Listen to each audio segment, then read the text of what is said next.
Hi, I'm Dan Polimino from KW Big Island, and today at Your Service, we are back from our annual convention in Las Vegas. It's called Family Reunion, and you've heard me talk about it before. It's one of our premier events of the year, about 25,000 of my closest friends, right?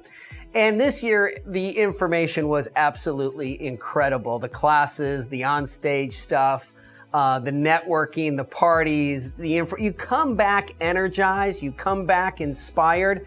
But here's where a lot of people go wrong when they go to a convention, when they go to a one-day class, when they listen to a podcast or read a great book. Here's where they go wrong. They get overwhelmed. They think about all of the information and they want to do all of it, but you can't do all of it. And the only thing worse than trying to do all of it is doing nothing, right? Because then you have a group of people that come back and don't put any of it into practice. The inspiration and the energy have kind of faded a couple of days or a couple of weeks later, and they don't put anything into practice. And so I've come up with a little system that I'm sure a lot of you already do, but let's just talk about it here. When I'm in class, what I do is I take furious notes. And there's a couple of ways people take notes. Some people talk to them in their phone. Some people type them on an iPad or a laptop. Some people take screenshots with their phone.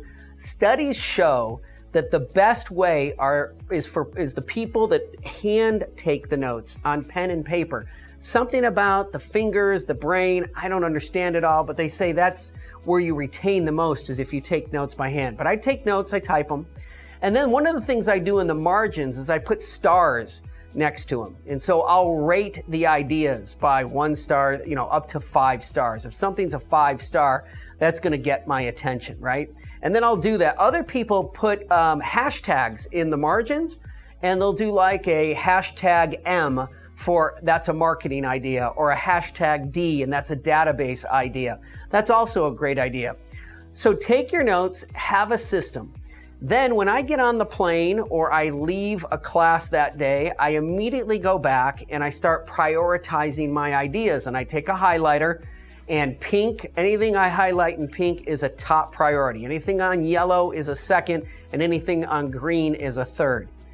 I look at all of my pinks and I see how many I have, and I think to myself, okay, out of these top ideas, what's the 1, 2, or maybe 3 that I can implement right away? I say maybe 3 because 3 would be a lot.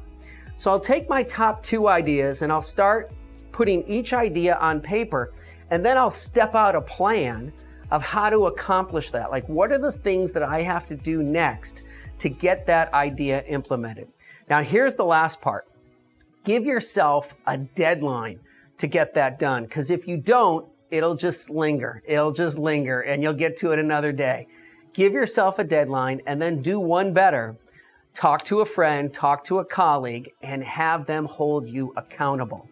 Say, hey, Dan, you said you were going to have this idea done by April 1st. Did you do that? I'm sure you've got a friend that would help you out like that. That's a method where you can learn an awful lot at a conference or a class and then come back and put that into practice. And as always, if we can help you here at KW, we'd love to, and we're happy to be at your service.